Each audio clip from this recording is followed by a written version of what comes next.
Welcome to another episode of Cannabis Health Radio. I'm Ian Jessup. And I'm Corey Yelland. And before we get to our guests, I'd just like to say that if you'd like to help us out at Cannabis Health Radio, you can go to our webpage, cannabishealthradio.com, and make a contribution. Help us out here and help us continue doing what we do. And for those who have done so thus far, we say thank you. Now to our guest. Our guest today started on prescription medications at the age of 14, and over the course of the next 10 years or so, she has suffered from numerous diseases, including fibromyalgia, Crohn's, scoliosis, arthritis, bipolar, and if that wasn't enough, depression and anxiety. And joining us from Ohio to tell her story is Leanne Barbee. Leanne, take us back to the age of 14 when you were put on prescription meds. What was that for? Hi, thank you for having me. I was prescribed psychiatric drugs at the age of 14 for depression, and then the depression medication gave me anxiety, so I started taking anti-anxiety medicine, and then I was diagnosed bipolar, so I started taking mood regulators like lithium. Did they help at all? They did help some, but it seemed like the side effects of them seemed to make things worse. And every couple of months I had to be, either the pills had to be switched because the dose needed to be increased or I needed to switch pills. And I'd still have symptoms. They were less until I needed my dosage increase. So it was a vicious cycle. I never found something that worked for a long period of time. Leanne, what kind of side effects would you get? I gained weight, anxiety, more depression. I was suicidal. There were many times that I considered taking my own life. Only one attempt, but the prescription bottles that you're given with these antidepressants say on there that it increases the risk of suicide. How does that even make any sense when you give a 14-year-old antidepressants because they might be suicidal, but the side effects are going to make them suicidal? It like I said before, it is a vicious cycle. And I was on those until 2013. Leanne, tell me some of the health issues that you experienced over the course of the next 10 years. I started having weird symptoms that doctors couldn't really explain. I would have tingling in my hands and feet. I would just start hurting like I had the flu for weeks on end. Like my body would just ache. My fingers would swell. My back would hurt to the point where I couldn't get out of bed. I had digestive issues where I was in the bathroom 20 to 30 times a day. I had a lot of symptoms and nothing added up to just one disease. Doctors are trained to put all of your symptoms into one syndrome or, like I said, one disease. They don't want to think that you might have 15 different things, especially, if you're in your early 20s. They're not assuming that you've got arthritis and, all of these different things. So it took years to get a diagnosis. I went to so many doctors. Specialists would refer me to other specialists because they had no idea what was going on. And it was expensive. I stopped working in 2007 because I couldn't deal with the I couldn't deal with the pain and the side effects of the prescription drugs. When I was on prescription medications for the pain and the Crohn's disease, as I was getting older, they would put me to sleep 20 hours a day. I had 2 young kids at that point. They were 8 and 10, and I was literally sleeping 20 hours a day. I would get up long enough to cook them food and make sure they got off to school and that kind of stuff. But I had absolutely no quality of life. And the prescription pain pills only helped the pain so that I could barely function just so I could get out of bed to make dinner, and then I had to go lay back down.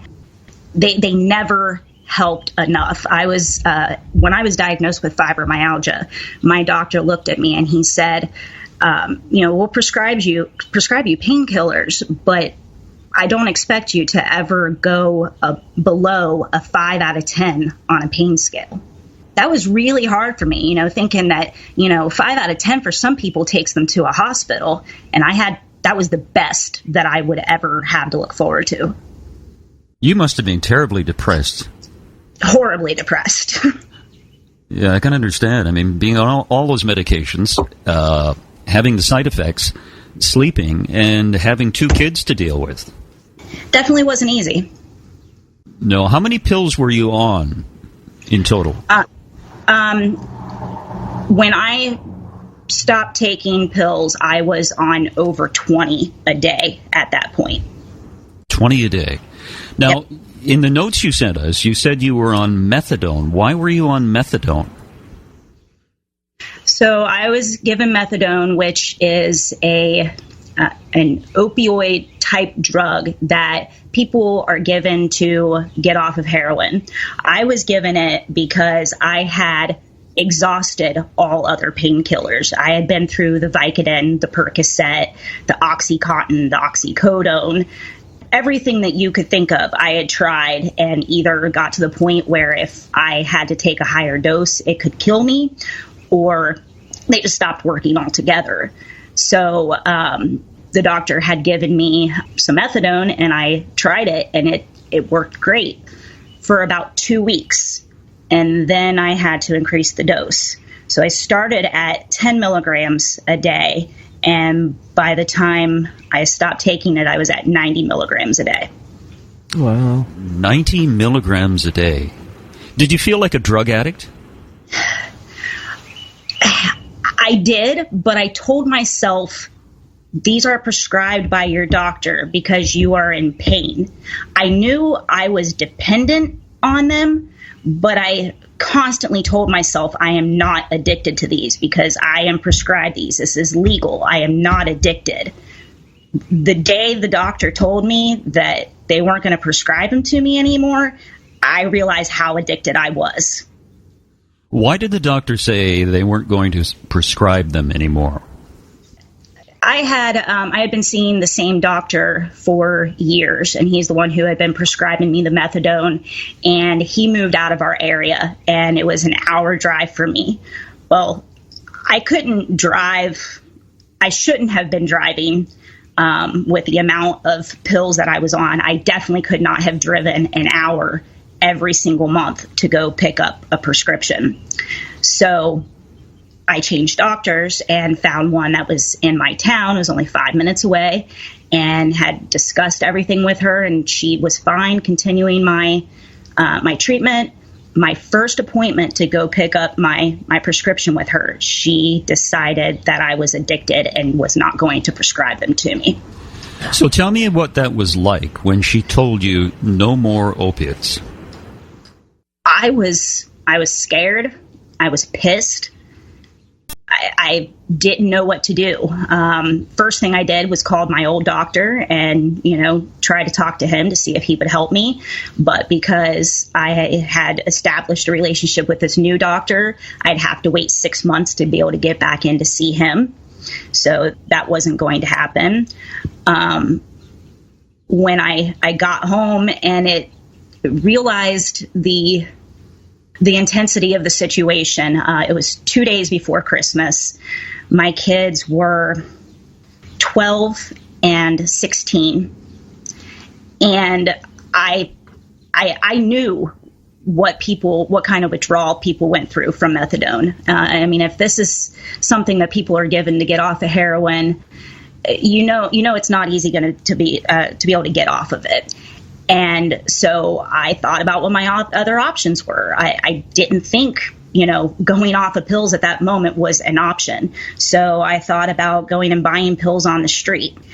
That was not an option because I was on disability, and the very, small amount of money I got for disability payments obviously had to go towards bills and could not go to the high price of prescription pills on the street. It's a ridiculous amount that people charge and pay for these things.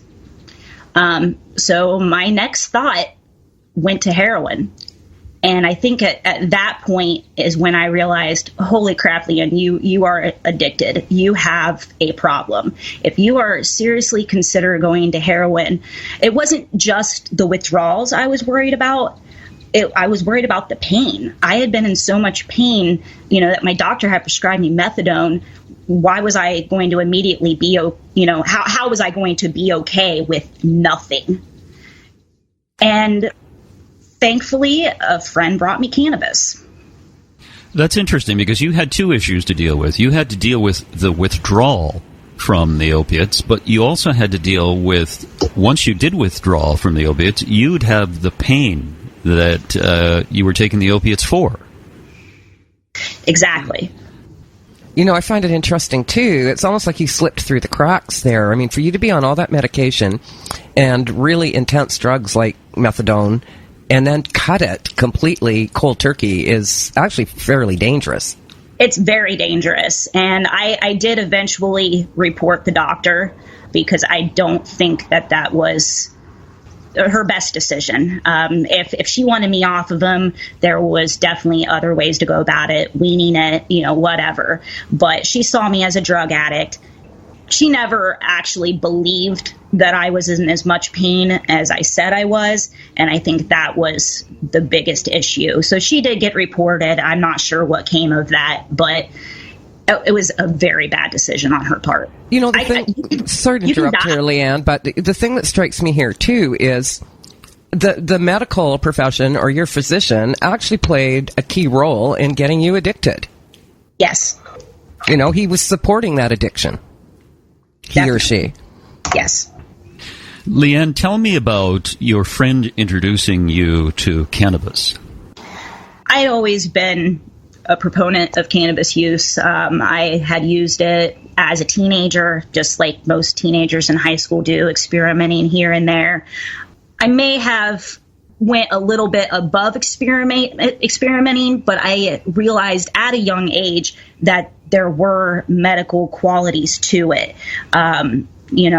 Being diagnosed with depression, anxiety, and bipolar at 14, you learn how to self-medicate.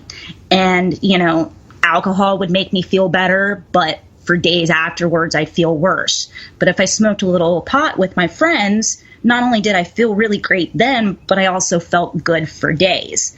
So, realizing these things at a young age, actually my junior year of high school, I took a thesis class and actually wrote a paper comparing the prohibition of alcohol to the prohibition of marijuana and why the prohibition of alcohol was a bad idea. And, same goes for prohibition of marijuana.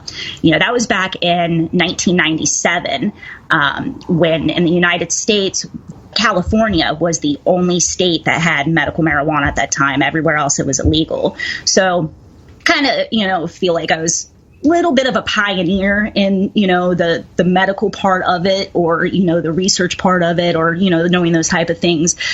Jump forward to this, I hadn't really used it much because I was in a pain management program with my doctor.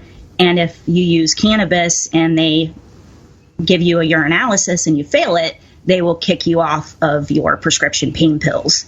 At that point, prescription pain pills was the only thing that I thought about. So pretty much had given it up for years. And my friend was like, I don't know how much this will help you, but it can at least maybe not make you think about the pain while you're going through this crap. So I rolled up a couple of joints and smoked them. And so this was several days after I had had my last methadone, and immediately had relief. It was the first night that I slept more than 2 hours at a time. So the next day I smoked one when I got up, and then smoked one in the afternoon, and smoked one at night, and didn't throw up any that day. And my stomach hurt a little bit less. And every day everything hurt just a little bit less. I wasn't quite as sick. things looked a little bit clearer. Now, it took me 6 months to withdraw off of methadone to get everything out of my system and to feel like a, even halfway normal human being again. And it's at that point I realized that the cannabis was doing way more than just helping me get through the withdrawals. It was actually helping a lot of my symptoms that I had been on over, 20 pills a day for. So that must have been a eureka moment for you, knowing that you were taking all these medications. You were on methadone. You had to quit methadone cold turkey. You smoke joints, and you don't experience the terrible impact that quitting methadone cold turkey can have, but also your pain was relieved somewhat. Yeah, and I wasn't as depressed. If I had an anxiety attack, I could take a couple of hits off of a pipe and it would go away, where before I'd have to take a handful of pills and wait an hour for them to kick in to, be able to even leave my bedroom. Every single thing was improved. I was spending more time with my kids. I was, able to take them to the park just to go to the park. What did your kids say about your change in, I guess, behavior? They knew I was going off of prescriptions, but at that time, they didn't know about the cannabis. I didn't tell them about that until 6 months after I started using it and realized that I was going to continue using this as a medicine. It wasn't just going to be something that helped me get off of the pills. This was going to be my new medicine, and I was going to use it daily. And I had 2 teenage kids, so I knew it wasn't something I was just going to be able to hide from them. So I sat down with them and said, look, I'm sure you realize over the last 6 months, mommy's been feeling better, and this is why. And I laid it out to him, and I explained to him that it's a medicine and that it's, not all these things that your DARE program in elementary school told you about, and, that everybody tells you that it's going to make you go crazy or anything like this. For mommy, it helps, and it's helped more than anything else. And they saw where I had been 6 months ago to that point, and they were teenagers, so they were able to understand, and they fully supported me. And I just want to make a point and say neither one of my kids have touched it. Most high school kids, most teenagers have, at least experimented with their friends or, tried it because they're curious. My kids aren't curious because they know it's a medicine and you don't need to use it unless you need to use it. And at this point in their lives, they don't need to use it. So they haven't even experimented with that. And I think that that's something big that we need to point out, because a lot of the prohibitionists are worried about, what about the kids? We can't send them a message that it's okay to be using this by legalizing it. We can, and they're smart enough to understand, just because mommy has a bottle of prescription pills in her medicine cabinet doesn't mean that your kids go and take those. It's the same way if you're upfront and honest with them about it. Yeah, that's very good. Good of you for doing that. How long did it take you to get off all the pharmaceuticals you were on? So October 11th of 2013 was the last day I took a pharmaceutical. So it was just over 10 months to get off of everything. The remaining pharmaceuticals, they were things like Klonopin and I've blocked some of them out because I don't want to remember it anymore. Yeah, but they were also dangerous drugs, not just, Advil or things like that. They were highly addictive drugs. Now, have you only smoked cannabis, or do you take cannabis oil or edibles? Yeah, at first I only smoked it. But after realizing, all of the benefits had given me, I started doing research and, found out about the endocannabinoid system and found out that smoking isn't really the best way to get the cannabinoids in your system. So I started out just making my own edibles, like butter and, muffins and that kind of stuff. And then I learned about vaping so that I could get immediate relief. The problem with edibles for me is because of my Crohn's disease, it can take up to 5 hours for me to actually feel relief from an edible. So I found oil. Some people know it as RSO, some people know it as FICO. Unfortunately, being in an illegal state, it is very, very difficult to get that. And if you can, it's very, very expensive. So I don't have it often, but that is what works best for me. I can use it sublingually. So I just put it under my tongue and kind of let it melt. And usually within like 15 minutes, I start getting relief, and I can have 10 to 12 hours of relief from just a little bit of oil under my tongue. How much is it a gram in Ohio? It depends, and it also depends on quality. We're looking between 50 and 70 a gram, probably. Yeah, I thought as much. Leanne, tell me how you feel today compared to the day in 2012 when your doctor said no more opiates. I am a completely different person. After going off of all the prescription pills, I lost 65 pounds. Some of that was weight because of the pills. Some of it was weight because I was in bed 20 hours a day and there was, nothing, I was doing nothing. So I began exercising slowly, and I began volunteering for marijuana advocacy groups in Ohio, trying to get it legalized because, if it can help me this much, I could only imagine all of the people it can help. It's every day if I'm out, I'm talking to somebody about marijuana. I don't I don't give up on it. I know how many people it can help. So I was able to work again. I hadn't worked since 2007. I can take my kids to their events. I, helped my daughter move into college. Things that there was absolutely no way I could have done on the pills. I mean, like I said, I couldn't even drive. I was in a car accident one morning driving my kids back from school because I fell asleep because I was on so many pills. Yeah. It's just, and I look back and I'm like, I can't believe I let myself get to that point, but I didn't realize I was at that point. My doctor, I trusted my doctor and thought as long as I was getting stuff from him and not taking more than what he prescribed and, those kind of things, that I was going to be okay.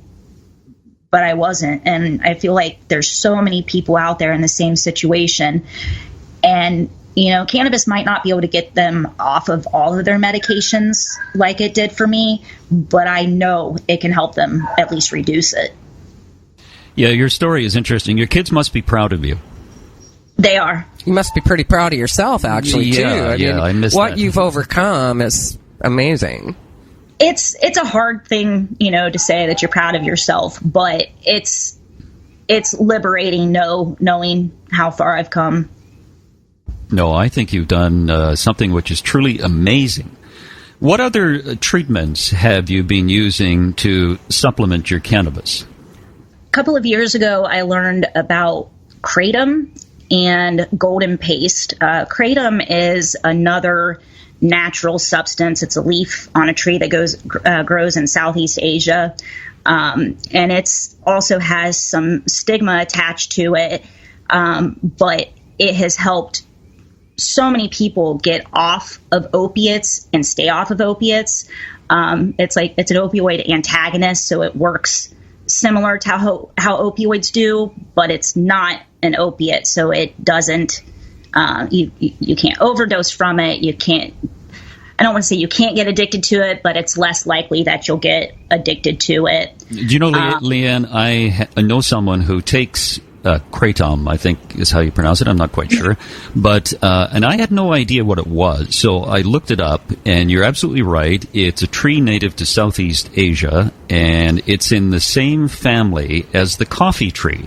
Yes. And the leaves, it says here, the leaves of kratom have been used as an herbal drug from time immemorial by peoples of Southeast Asia.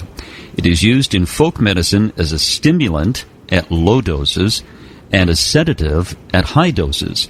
Recreational drug, painkiller, medicine for diarrhea, and treatment for opiate addiction.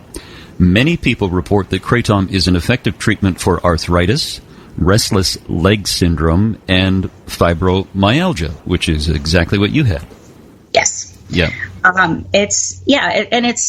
It's pretty interesting once I started learning more about kratom. It has a lot of qualities similar to cannabis. So it doesn't have cannabinoids like cannabis does, but it has alkaloids, which can work kind of like cannabinoids do.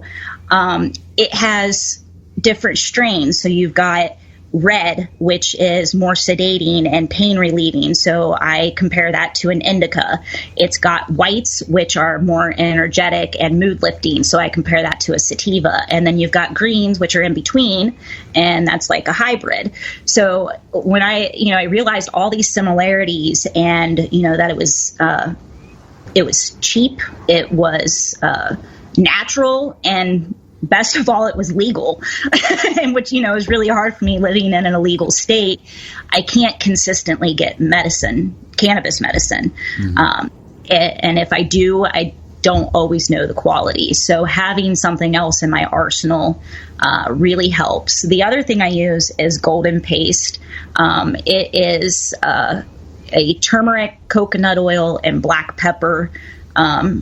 You can just look up the recipe online if anybody's interested in that. Turmeric is a natural anti-inflammatory, so that seems to really help with my Crohn's disease and my arthritis symptoms. The golden paste is interesting, and I laughed when I read that. The only reason I laughed is because my wife makes this concoction of turmeric, coconut oil, black pepper, and she puts a tablespoon of honey in it, mixes it all up, and we take it every morning. And she calls it turmeric power. And I said to her last night, have you ever heard of golden paste? She says, no, what's that? So I said, well, here's the recipe. And I told her, and she says, that's my recipe. But it's delicious, isn't it? Yeah, well, I'm not a big fan of turmeric, but I've gotten used to it. Some people, if you're not Thai food, Indian food, whatever, I'm not big on different culture food. So your mouth is not watering thinking about it. Exactly, but it works, and for that reason, I get it down. So, Leanne, how's your Crohn's disease?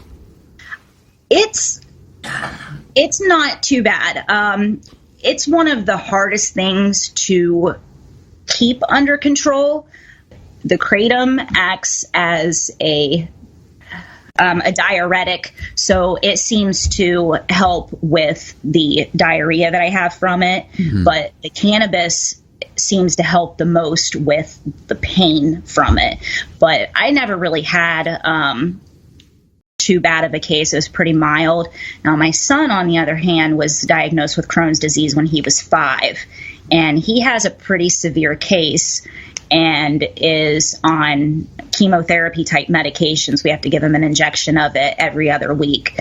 So once we have a full and operating medical program in Ohio, I plan on getting my son registered as a patient so we can try cannabis out on his Crohn's disease. Yeah, that would be great. Leanne, how frustrating is that for you to know that you have a plant that will probably make a huge difference in your son's quality of life, and yet you're in a state where legally you cannot do that? It's really frustrating, and it's, at times it's sad, because especially when you have to see the look on his face when you stick a needle in his butt every other week, and when I could just give him a little bit of oil every day and he'd probably be okay. But there's you know, when you live in, you know, such a prohibitive state and you're not married to your child's father any longer, you know, the legal issues, the legal problems at this point outweigh any benefits. Yeah. So it's too bad. Yeah. It really is too bad. But it really is. Well, I think, Leanne, once Ohio does become legal, at least medically, he can try it, because we've talked to a lot of people who have really put their Crohn's into remission using cannabis oil.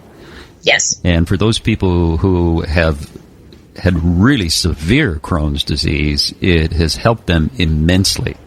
So it's something you can look forward to. And I'm sure, given the fact that he knows what cannabis has done to help his mother, he will be receptive to it. He's all on board. It's his father and his doctors that we need to get on board. So.